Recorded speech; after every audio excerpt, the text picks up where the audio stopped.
Buenas tardes, amigos y amigas de Tiempo de Renovación.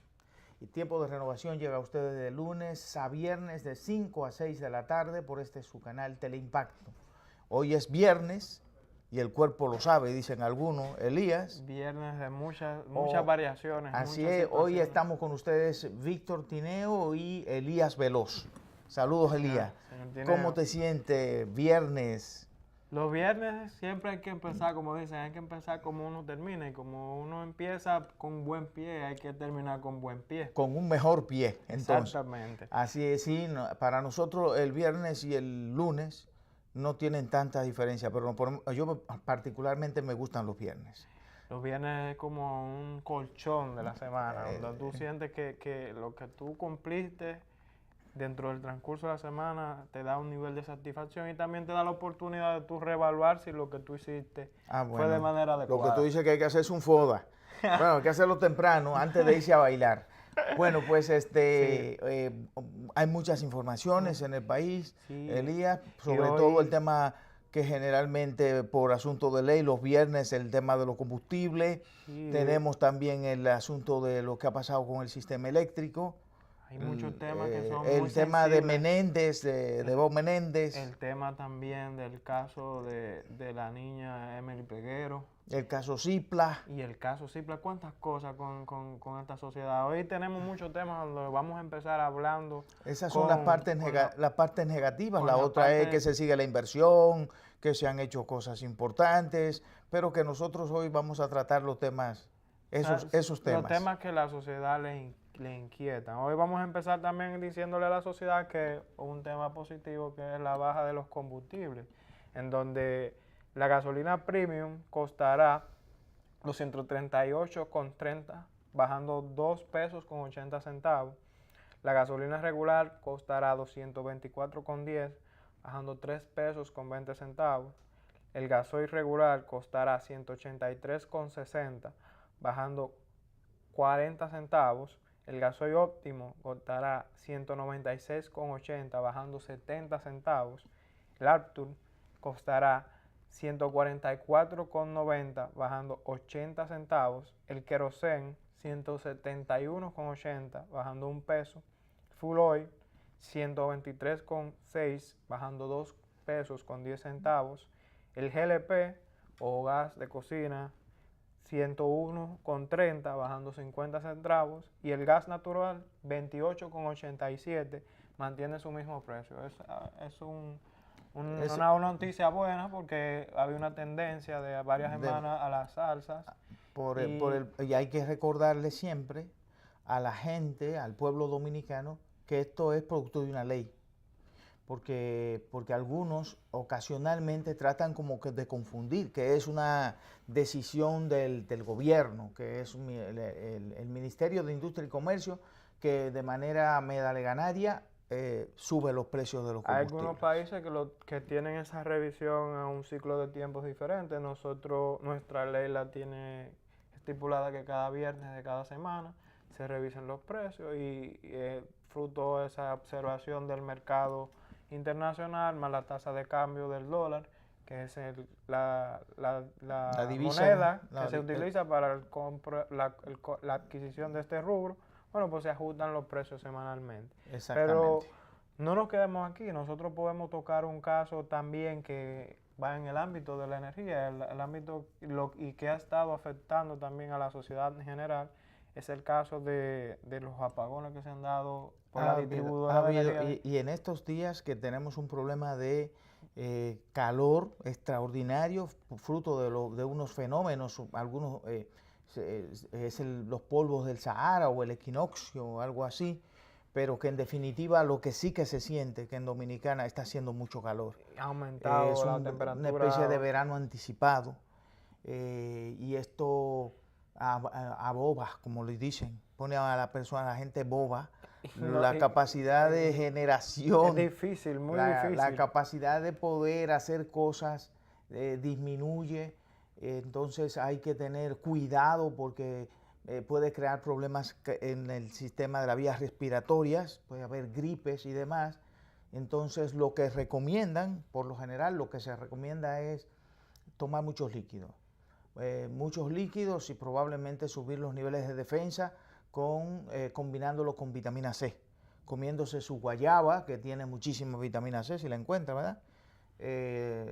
Jugos de limón, naranja, todos Y usar estos... ropa fresca también para desempeñar sus labores diarias, porque esa es una de las claves primordiales. Si usted va a salir a la calle, no salir en horas donde el sol tenga su mayor esplendor y mantenerse bajo ropa fresca. Pero fruto también de, siguiendo en el mismo ámbito de los apagones, hay que poner al tanto a la sociedad, y es que no ha sido la salida de Punta Catalina, como se ha querido argumentar algunos medios en algunas redes. Forma parte del todo, pero se siente ya que Punta Catalina cuando entra al sistema, contribuye a mantener estable el sistema. Pero el déficit ha sido por la salida... Pero es otro problema. No ha sido por la salida de Punta Catalina, no. sino que ha sido por la salida de algunas plantas no especificadas, información obtenida de las distribuidoras de energía del este, y hasta hace poco había un déficit de 800 o 1000 megas, que se estipula que de hoy, de 5 de la tarde a 11 de la noche, se estabilice según la distribuidora de energía del este. Entonces, esperemos que eso sea así, para que las personas y los ciudadanos no sufran esta combinación de apagones y calor. Vamos a esperar que sea así. Sí, porque además se dañan todos los productos. Es un problema. La energía eléctrica sigue siendo una debilidad nuestra. Ojalá que la entrada de Punta Catalina definitivamente, que entrará en los próximos meses, ayude a resolver definitivamente el déficit que se viene teniendo la República Dominicana desde hace mucho tiempo, pero que ya se le está dando desde hace un tiempo unas medidas para resolverlo, porque el déficit eléctrico era impresionante, era porque no existía la cantidad de mega que exigía, que demandaba el sistema. Y es una demanda, para que la población sepa, cíclica. Ya no es un asunto de capacidad de generación eléctrica. Ya el problema es porque algunas plantas pueden salir del sistema para mantenimiento, por lo que sea, pero no es porque hay un déficit de generación eléctrica en el país. Que eso es importante que se tenga en consideración, porque además vamos a tener un superávit de generación eléctrica cuando la Punta Catalina entre en operación, definitivamente, que ya debe entrar en los próximos días. Y un caso que ha estado hoy en la palestra pública es el caso del CIPLA, Centro Internacional de Cirugías Plásticas. Muy triste triste realmente. Y hoy hubo muchos argumentos. Inicialmente hubo una rueda de prensa con el doctor Cabral, en donde este argumentaba que nunca llegó a intervenir a la paciente. La paciente es Altagracia Díaz, que falleció lamentablemente buscando mejorar su apariencia física, digamos. Bueno, ya eso forma parte, diríamos, de la cotidianidad de todo Occidente, de toda esta parte del mundo, donde cualquier persona, como pasa con cualquier cosa, cualquier objeto, se trata de pulir, de poner más bonito, forma parte ya de la cotidianeidad de la clase media alta de la República Dominicana, porque es bastante costoso. Y bueno, hay clínicas, están certificadas, hay doctores, hay toda una gran cantidad de inversión y de capital y se ha hecho incluso en el mundo de la medicina, de la medicina estética, que es impresionante realmente. Hay un turismo inclusive que se ha generado en República Dominicana fruto de ese servicio que se prestan. Por supuesto, y tiene que cuidarlo y protegerlo, pues es una marca. Pero esta marca está teniendo dificultades, Elías. Es lamentable, pero yo entiendo que ahí hay una relación de clínica, sector privado y supervisión, Estado. Los valores de formación humana de la gente, el tema de mirar a la sociedad como una comunidad. Aunque ese doctor Cabral, tengo información, con un comunicado del Colegio Médico Dominicano, bajo el gremio de cirujanos plásticos, tenía la licencia retirada. O sea, era algo grave. Y ese comunicado es del 2000, 2013-2014, lo puedo leer Dicen, más adelante. habría que verlo porque hay algunos, ahí parece como una pequeña confusión. Dicen ellos que eso fue en los Estados Unidos, que no tiene que no tiene la limitación para poder operar en la República Dominicana. Habría que identificar si claramente no tenía el permiso para poder operar en la República Dominicana. De todos modos, se le hace un daño grandísimo a esta área de la medicina estética en la República Dominicana, porque ya comienza a sentirse un nivel de preocupación muy alto, no solo en la República Dominicana, sino fuera de la República Dominicana, dado el hecho de que vienen a la República Dominicana, sobre todo desde los Estados Unidos, a hacerse operaciones en la República Dominicana para los aspectos que tienen que ver con la belleza. Y sería bueno ver el informe, porque el informe de la autopsia dice que la mujer sí fue intervenida y presentó específicamente en términos médicos un embolismo graso a nivel pulmonar, y el argumento del doctor Cabral era que nunca llegó a tocarla. Entonces habría que ver ahora, entraría otro ente, sería el Ministerio Público, con relación a la parte de qué pasó acá. Estamos hablando que mintió, y si mintió es porque hay una conducta ilegal o una acción ilegal, porque en el mismo momento en que tú dices que no pasó, habiendo pasado, y dando una rueda de prensa, tú estás comprometiendo tu responsabilidad penal en este caso, porque estamos hablando de una muerte. Si tú dices la verdad, toda la verdad como doctor, lo que pasó en realidad, entonces pudiéramos estar ante una situación distinta. Pero en este caso, si hay una mentira, es porque hubo un problema en la acción, en la forma, en el acto, en cómo se ejecutó esta operación de la señora Altagracia Díaz. Altagracia Díaz, que falleció, que su hija pidió a través de todos los medios apoyo, que pidió ayuda, impotente realmente, y hay que tener un cuidado extraordinario cuando se está tratando de la vida humana, cuando se está hablando de la vida humana. Es algo muy delicado que troncha familias, que destruye inclusive familias, porque perder a un ser querido y desmembrar un miembro de la familia causa un gran dolor. Y que también hay que hacer énfasis en la parte de que las autoridades le pongan asunto a esto, porque como usted venía diciendo, Tineo, es un tema de también el árbitro, de quién supervisa, de cómo evitamos que esos doctores se mantengan dentro del sistema, pese a que el sistema le ha dado los impedimentos adecuados, porque existe un comunicado del Colegio Médico diciendo que está siendo retirado del gremio, y siguió del 2014 operando y usando su libre albedrío, Elías, cuando estas cosas ocurren, uno siente que definitivamente hay algo que está fallando muy profundamente dentro de todo el sistema. El Estado tiene una función y un valor dentro de la sociedad, y tiene que cumplirlo. Si no lo cumple, le pierde la razón de ser y pierde el elemento de cohesión social que significa. O sea, esa cohesión, esa confianza que tú le tienes a la entidad, que es el Estado, a ese ente que no se ve, pero que está en todas partes, porque está en todas partes. Pues eso parece omnipotente, una especie de Dios.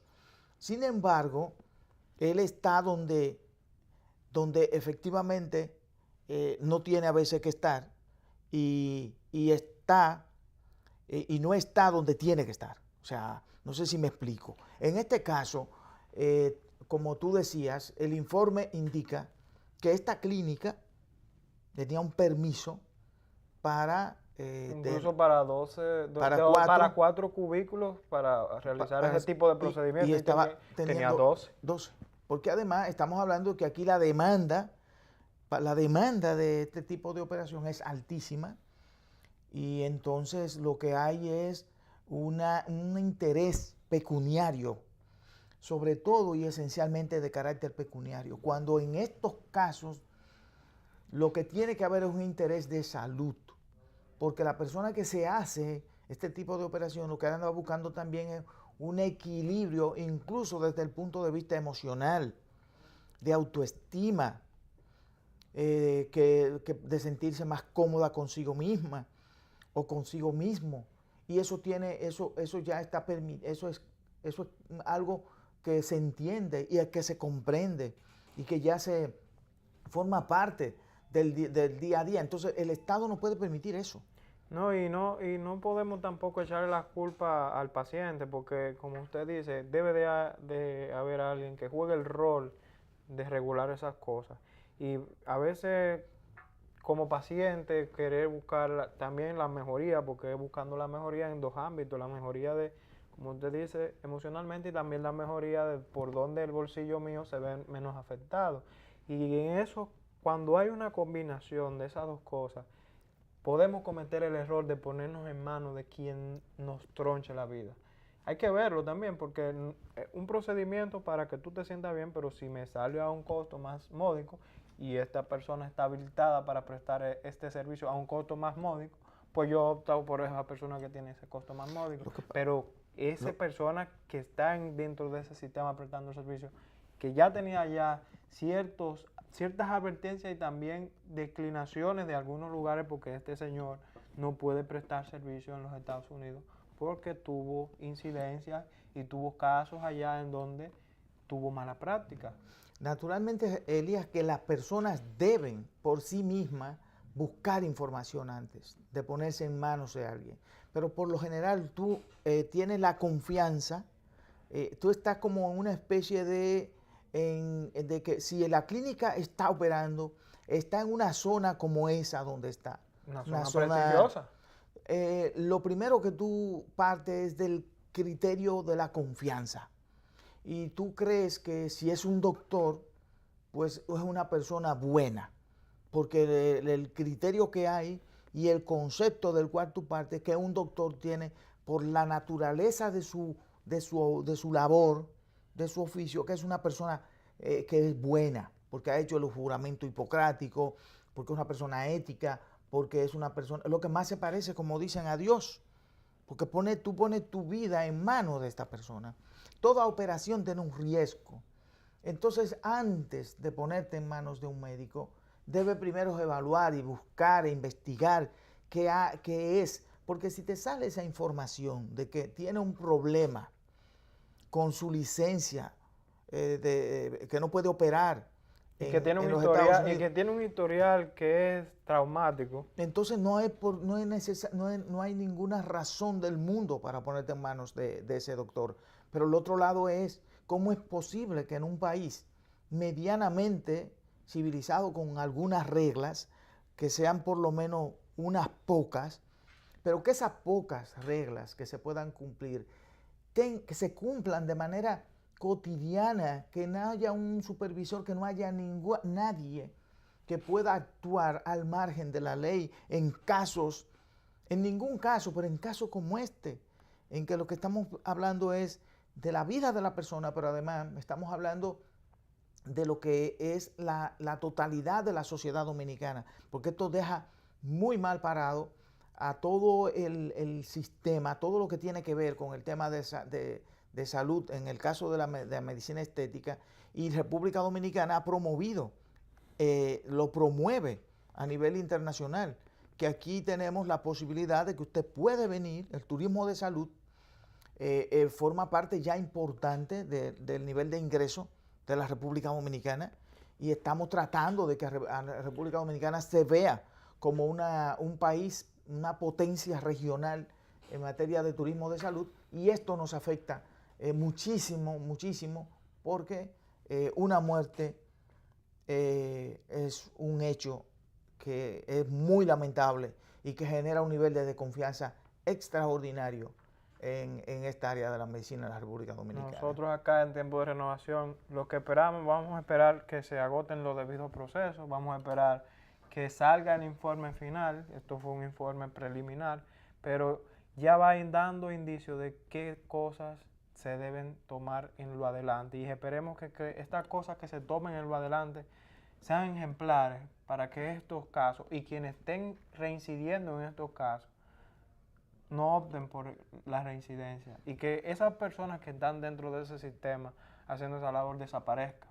porque estas personas que han hecho esto de manera negligente afectan a quienes están haciendo un trabajo ético, que están haciendo un trabajo para elevar la imagen no solamente de la medicina dominicana, sino del país. O sea, ya nosotros estamos hablando que nos estamos viendo afectados en el ámbito internacional porque personas como esta reinciden en malas prácticas. Una de las situaciones, una de las cosas que últimamente está saliendo dentro de las encuestas como un problema que la gente, el pueblo dominicano quiere que se solucione, es el problema de la corrupción. Casos como casos de esta naturaleza, indican claramente que sí es cierto que hay que tomar medidas con relación al tema de la corrupción, porque en el fondo hay que llegar hasta las últimas consecuencias, hay que exigir que se llegue hasta las últimas consecuencias, porque esta cosa no debe pasar. Esto no puede ocurrir, y si ocurre que alguien pueda estar ejerciendo la medicina sin cumplir con las reglas, entonces es el que le compete tomar las medidas y supervisar. Entonces hay que responsabilizarlo también, porque de esa manera es que vamos a poder generar un ambiente en toda la sociedad en que aquel que no cumple con lo que le corresponde, con lo que la ley le ordena y le manda, también debe tener una consecuencia. No solamente es el tipo del supermercado que vendió el producto que ya no está, está pasado de fecha, O y la que le hace farmacia daño, coloca o también. la farmacia, no, es que ya no puede ser hasta ahí, es que tiene que ir más allá, es que tiene que ir hasta aquel que le corresponde y que también le toca tomar la decisión en el momento preciso y en el tiempo adecuado para que esto no ocurra, para que estas cosas se eviten preventivamente. Es así, porque si no existe ese régimen de consecuencias, ¿a dónde vamos a llegar? Eso es muy importante, es necesario. La gente entiende que el país tiene una debilidad muy grande en ese sentido y hay que exigirlo a todo lo que le corresponda tomar las decisiones. Tienen que tomar las decisiones. El momento es ahora.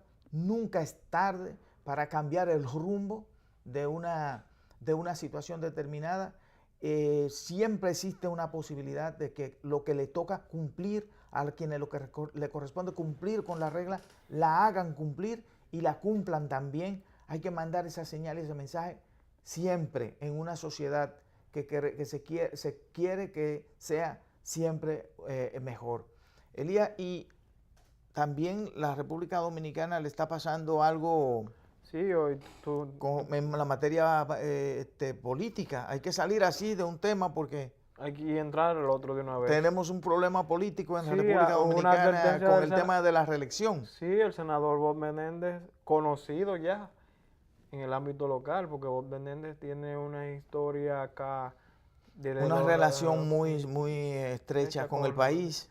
Sí, hizo una advertencia que inclusive Una comunicación, ¿no? sí, una comunicación inclusive de tipo ordenatorio se ha tomado del ámbito local, porque ha habido reacciones que indican que no tienen que estar incluyéndose en temas nacionales, y es sobre la reelección del presidente Danilo Medina.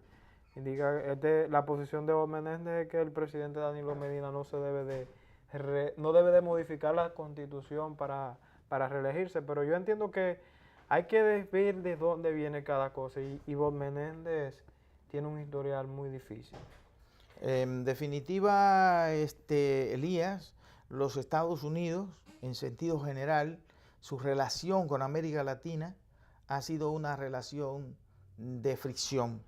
Ha habido fricciones, por un lado ha habido momentos buenos, agradables, presidentes que han sido muy populares en América Latina, como el caso de Obama, que fue un presidente popular.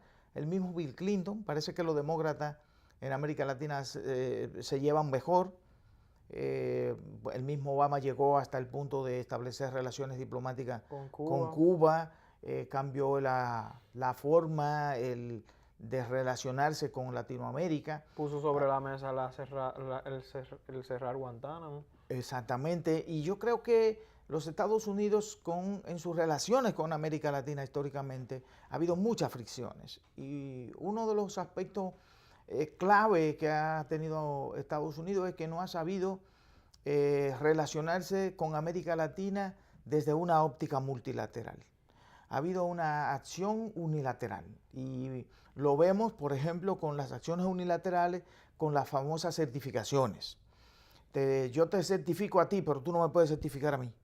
O sea, yo certifico si tú estás resolviendo bien o dando los pasos y la política correcta en el plano del tema de las drogas, pero también en el plano de los derechos humanos. Y yo te exijo a ti que cumpla con los derechos humanos, yo te exijo a ti que cumpla con limitar, por ejemplo, la República Dominicana, ser un puente. Pero yo no limito, ni permito que me limiten, ni me digan que tengo el mayor mercado consumidor del mundo. Pero tampoco nadie me puede decir a mí si he firmado una sola o ratificado una sola de las declaraciones de derechos humanos. Y tampoco puedo exigirte si tú sales o entras dentro del acuerdo nuclear para misiles de corto alcance. Y entonces el caso ahora es que en este momento aparece el señor Bob Menéndez, que pudiera tener su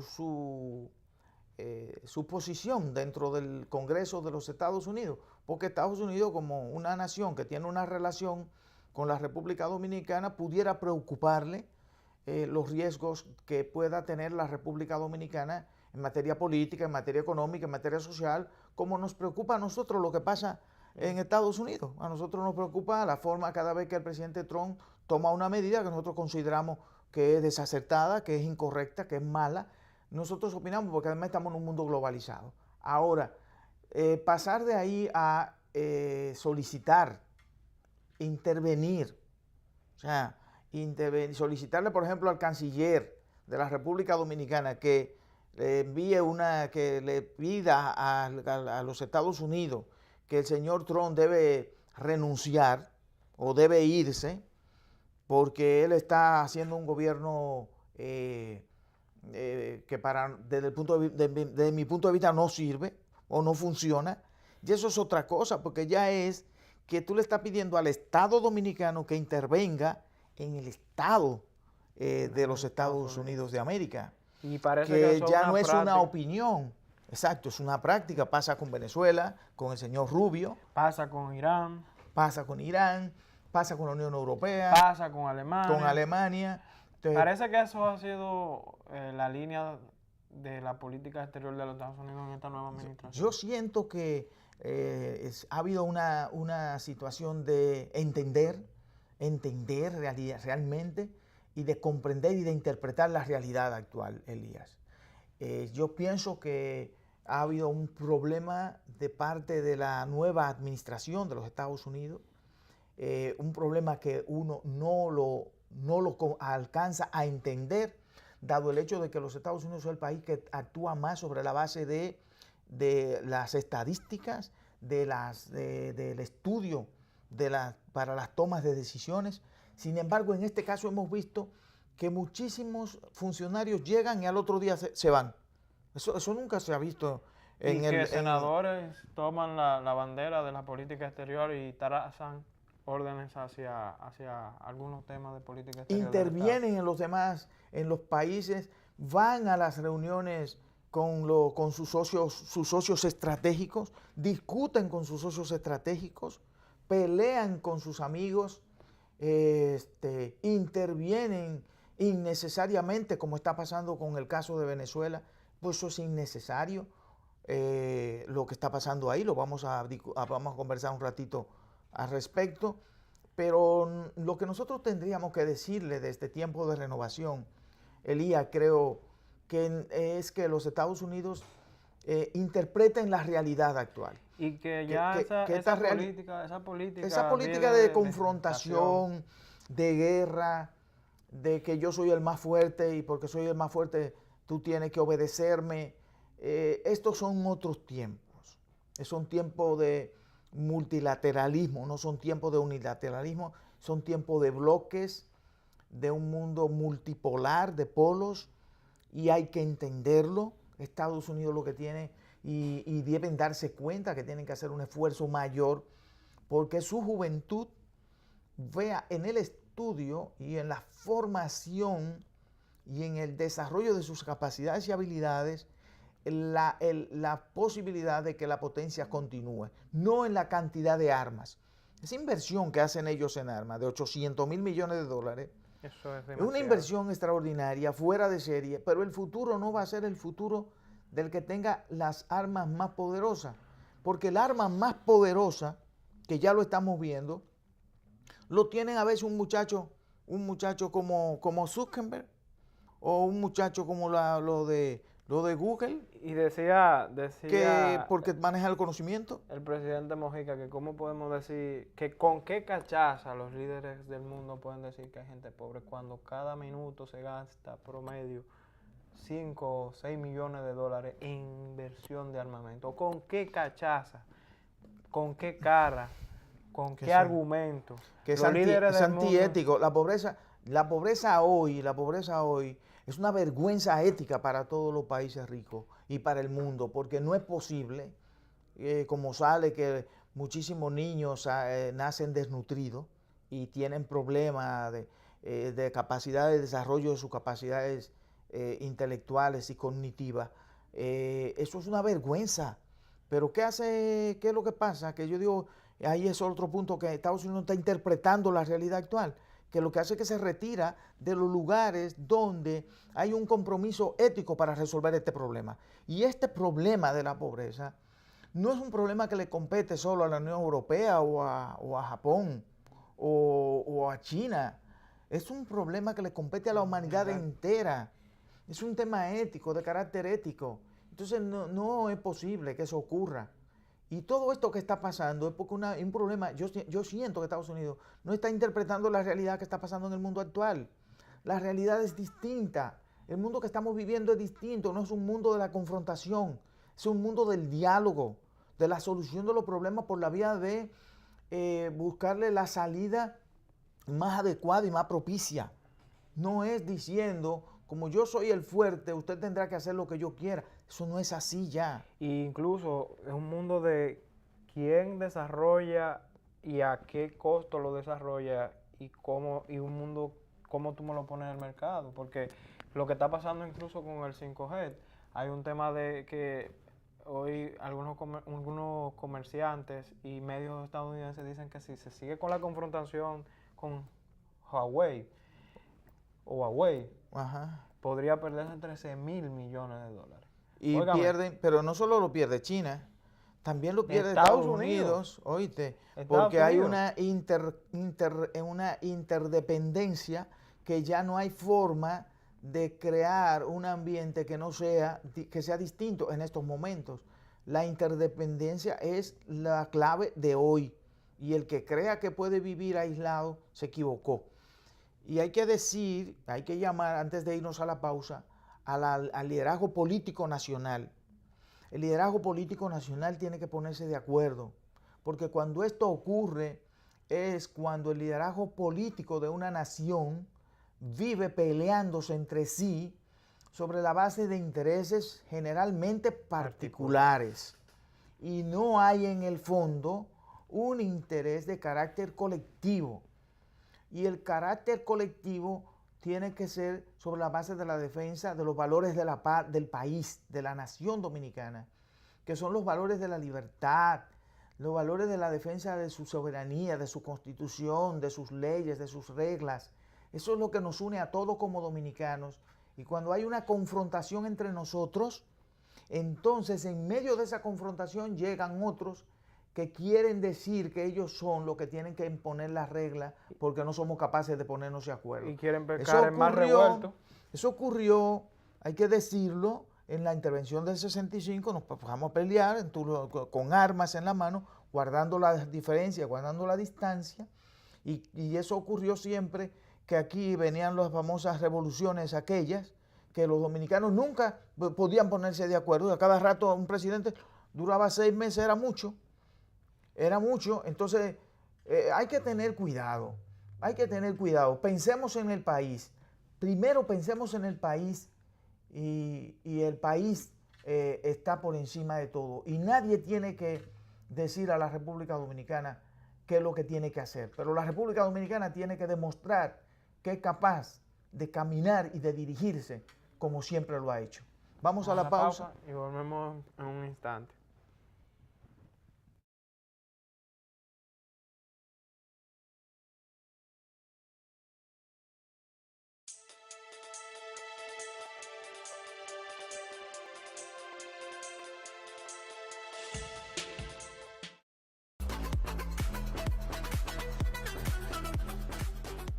Jennifer Quiroz, encargada del programa Salud Bucal de INAVIE.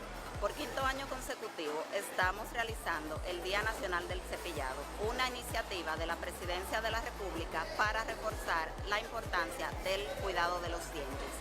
Estamos realizando esta actividad en conjunto con el Servicio Nacional de Salud, Colgate, la Asociación Odontológica y este año con las estancias infantiles. Estamos abarcando un total de 60.000 estudiantes a nivel nacional. En el INAVIE somos bienestar. En los últimos 6 años, el gobierno del presidente Danilo Medina ha invertido más de 70.000 millones de pesos en alimentación escolar. Este año escolar 2018-2019, más de 22.000 millones. Más de 4.000 centros educativos están en jornada escolar extendida. 1.3 millones de estudiantes están en la tanda extendida, 70% de la población educativa.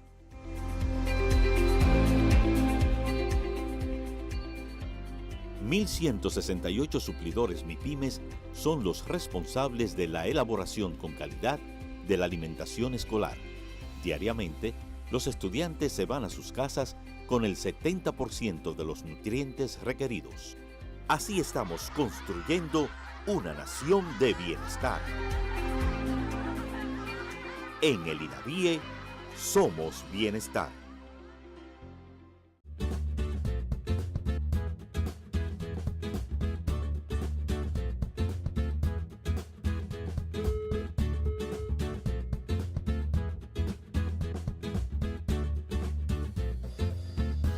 Esto le puede pasar a cualquiera. Sé más cuidadoso con tus equipos. No los descuides ni los olvides. Queremos que sepas que aunque la laptop y la netbook tengan un sistema de bloqueo incluido con un usuario y contraseña súper efectiva que no permite que ninguna persona aparte del dueño la pueda usar, no significa que no le prestemos atención. Cuídalas, no las pierdas de vista. Así podemos continuar apoyándote en el aprendizaje. La tecnología ha llegado a contribuir a que las aulas sean espacios más divertidos y educativos. Ministerio de Educación.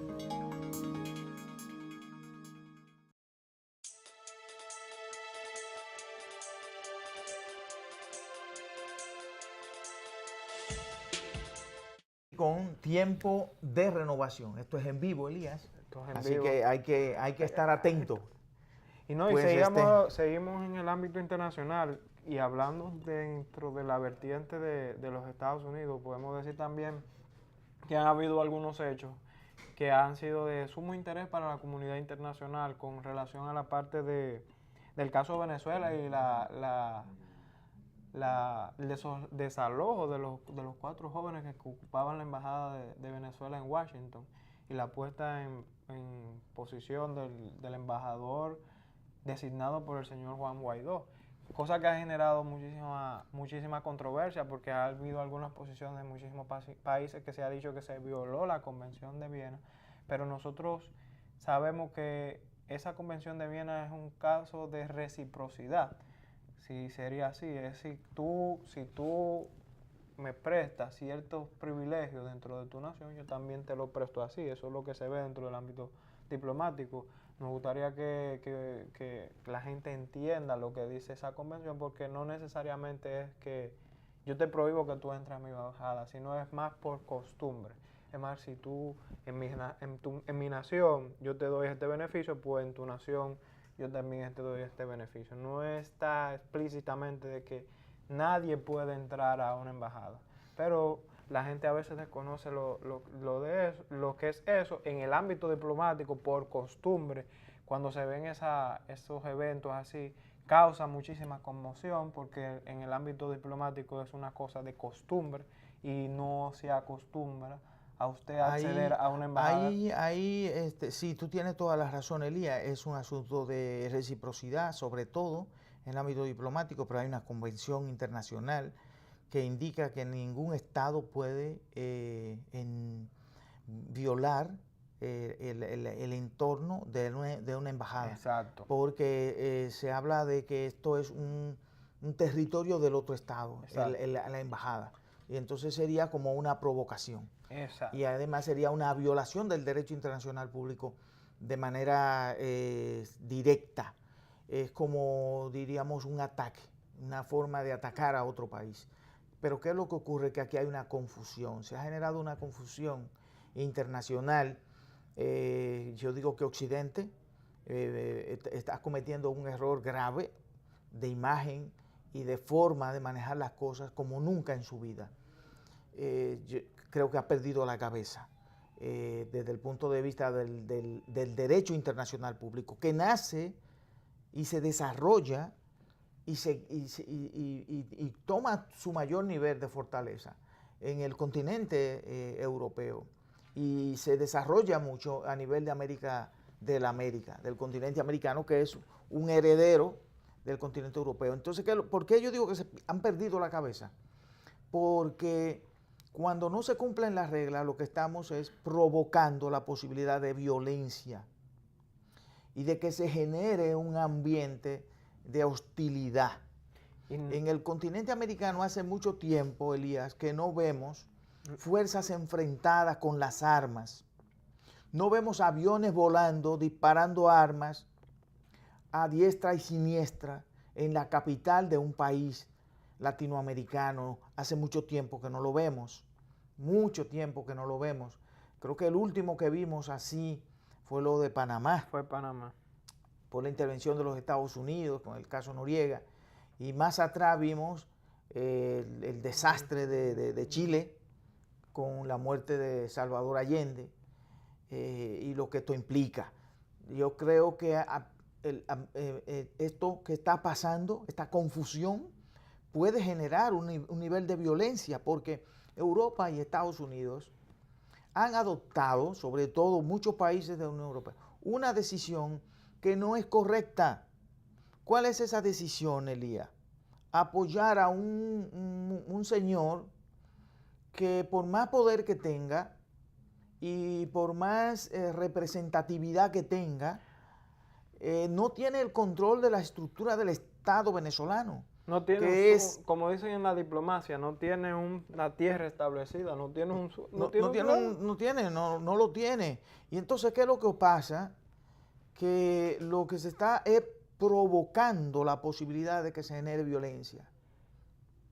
Y por lo menos hasta ahora no se ha generado violencia en Venezuela. Y hubo una reunión muy importante entre el señor Pompeo y el canciller de Rusia, Lavrov, en donde se realizó una rueda de prensa y se presentaron las posiciones de ambas naciones y en donde se tocó el tema de Venezuela, en donde Rusia mantuvo que se respetara la autodeterminación de los pueblos y que en el caso de Venezuela se convocara al diálogo. Pompeo, de manera diplomática, utilizando el argumento de que ellos no estaban de acuerdo con la administración de Maduro y que Maduro debería salir inmediatamente. Yo entiendo muy particularmente, y ya hablando como el caso de Venezuela hacia la región de América, que hemos venido diciendo semanas anteriores que ningún conflicto dentro de la región nos conviene por los temas de la migración masiva de venezolanos, el deterioro de la región, el deterioro económico de la región, del deterioro del intercambio comercial de la región, los elevados precios de los combustibles hacia la región, que la mayoría de los países de la región somos importadores de combustible. O sea, si uno lo ve desde el ámbito estratégico como el desarrollo regional, América, un conflicto ahora mismo nos llevaría hacia un desastre. Y hay que tener un cuidado importante, porque además se está desarrollando como un esquema de guerra fría, donde las potencias están jugando un juego delicado en el continente, en el subcontinente latinoamericano, y sobre todo porque geoestratégica y geopolíticamente quieren tener el control de esta zona del mundo. Porque hay que entender, la política internacional es una política de realista, de realismo, porque uno quisiera que fuera ideal, que se cumplieran las reglas como tales, esencialmente, pero no.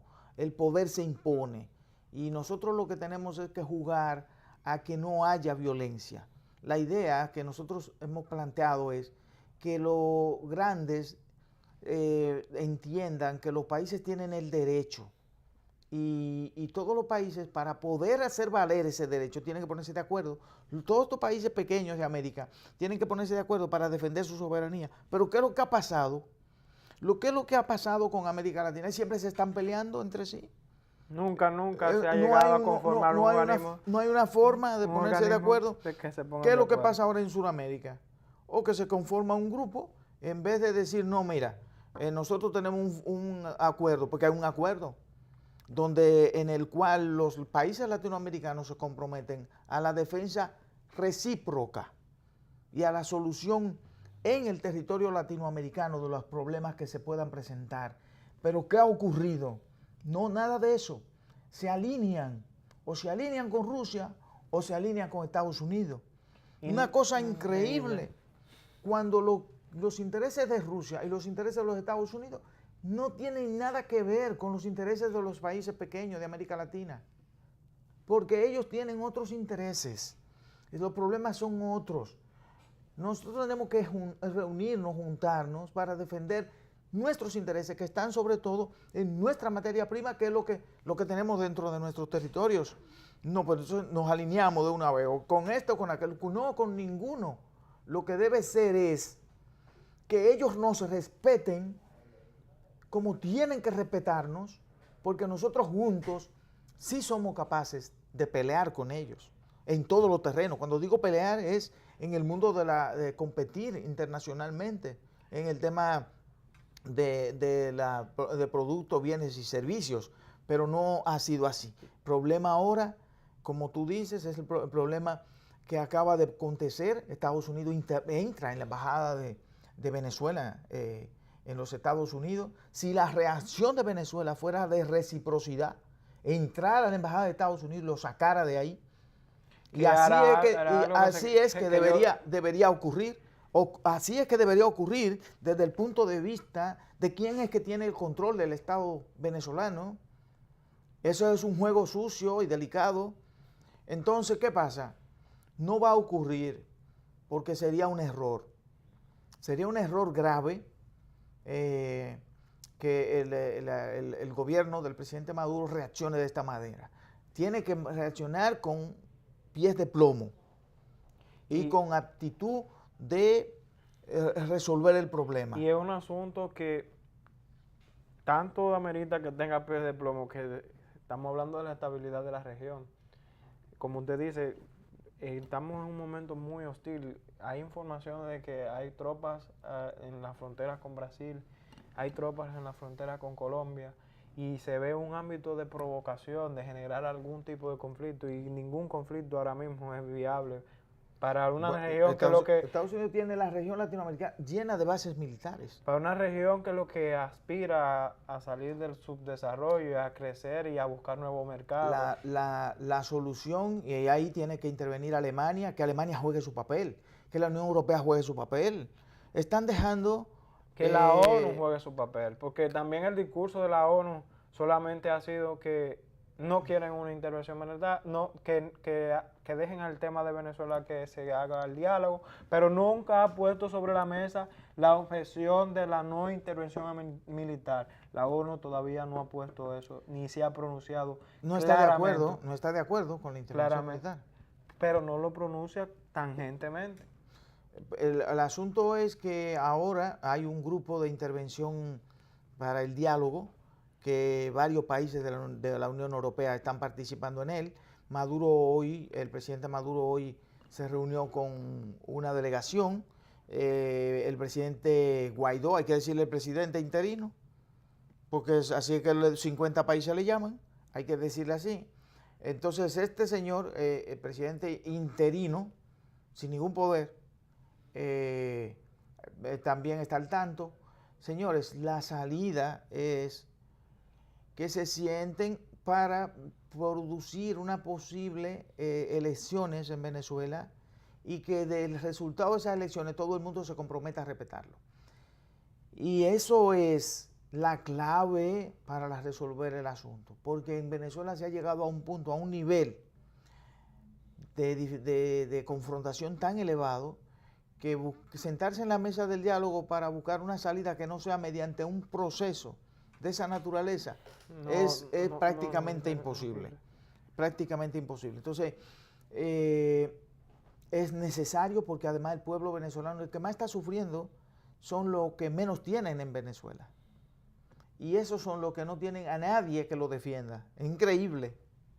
No hay quien los defienda a los que menos tienen. Porque el problema de bloqueo y el problema que Estados Unidos no entrega los dineros a Venezuela, quienes más lo sufren son los que menos tienen. La población de bajos recursos, los que tienen que acudir a los servicios públicos, los que tienen que acudir a las educaciones públicas, los que necesitan ese suministro de energía subsidiado. Entonces, esperemos que por carácter humano, tanto la oposición venezolana como el oficialismo, como la parte de los organismos internacionales, consenso y que este conflicto no genere una desestabilización de la región.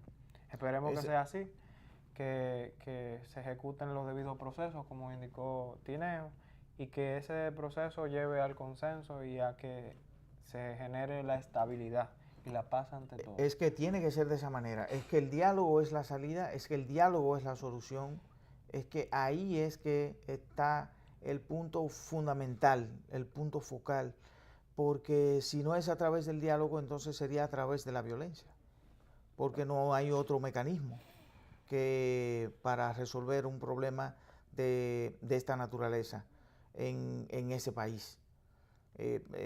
Elías, la República Dominicana, volviendo al plano local, sigue día a día el tema de, ya estamos en el mes de mayo, mediado de mayo, estamos justamente casi a un año del proceso electoral y la República Dominicana sigue con una situación de incertidumbre, sobre todo a lo interno del Partido de la Liberación Dominicana.